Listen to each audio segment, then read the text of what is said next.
तो दोस्तों आज का मैं व्लॉग शुरू कर रही हूँ डायरेक्ट महाकाल बाबा की नगरी उज्जैन से, क्योंकि जब से सिया हुई थी तो मेरा और सिया के पापा की बड़ी विश थी कि हम लोग उसको लेके आए महाकाल बाबा के दर्शन करवाने। तो फाइनली आज हमारी विश पूरी हो गई है और ये कम से कम 12-15 घंटे की जर्नी करके फाइनली हम पहुंच गए हैं दिन के 2 बजे। इस वक्त दिन के 2 बज रहे हैं और अब हम पहुंचे हैं महाकाल उज्जैन और अब यहाँ से हम लोग करेंगे ऑटो और जाते हैं अपने होटल।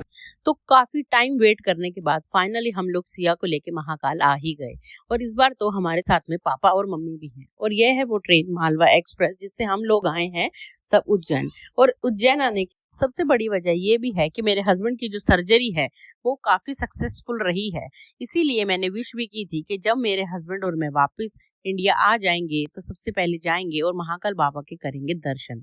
तो पापा मम्मी मैं और सिया हम पांचों मिलके आ गए हैं उज्जैन। अब इस वक्त हम लोग ऑटो में एडजस्ट हो रहे हैं क्योंकि हमें जाना है होटल। ऑलरेडी लेट ट्रेन होने की वजह से हमारा हाफ डे जो है वो यहीं पे ट्रेवलिंग में ही निकल गया। इसके बाद हम लोग जाएंगे होटल में, करेंगे चेक इन, फ्रेशन अप होके हम लोगों को जाना है सीधे बाबा जी के दर्शन करने के लिए।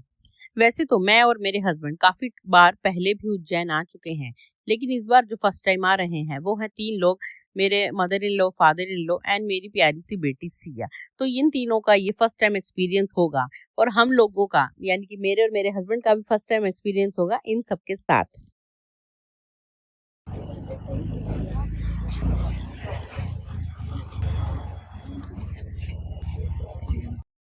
और अगर बात करें यहाँ के मौसम की तो जो उज्जैन का वेदर है वो दिल्ली से कंपैरेटिवली काफी गर्म है। हम लोग इतने ज्यादा बैग लेके आए हैं, उसमें इतने सारे सिया के गर्म कपड़े और हम सबके गर्म कपड़े वार्मर्स वगैरह लेके आए हैं, लेकिन डे टाइम में तो मुझे उन सबकी जरूरत ही नहीं लग रही है। उल्टा जो इस वक्त हम लोगों ने गर्म कपड़े पहने हुए हैं उसमें भी गर्मी ही लग रही है।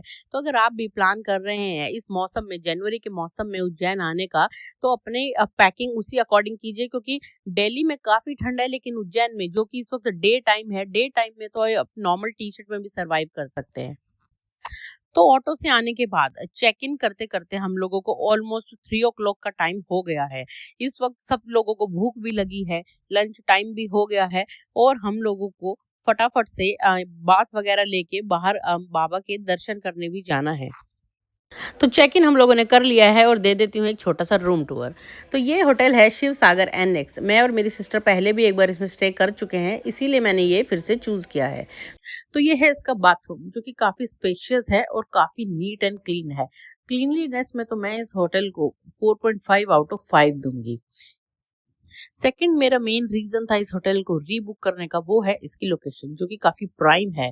ये महाकाल टेम्पल से सिर्फ 2 मिनट की वॉक पे ही ये होटल बना हुआ है। जितना इसका बाथरूम स्पेशियस है उतना ही इसका रूम भी काफी स्पेशियस है और इन्होंने स्टोरेज के लिए भी अलग से कबर्ड वगैरह बनाए हुए हैं जो कि मुझे काफी यूजफुल लगा। इसमें आप अपने कपड़े वगैरह भी हैंग कर सकते हैं, वहाँ हुक की फैसिलिटी भी है।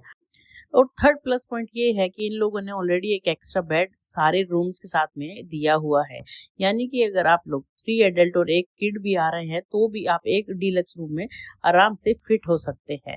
तो ये था इसका थर्ड मेन पॉइंट कि मैंने इसे किया है रीबुक और ये मेरा ऑनेस्ट रिव्यू है, ये कोई पेड प्रमोशन नहीं है। तो बस फिर इसके बाद हम लोग हो गए रेडी और अब निकलते हैं महाकाल मंदिर दर्शन के लिए और लंच के लिए।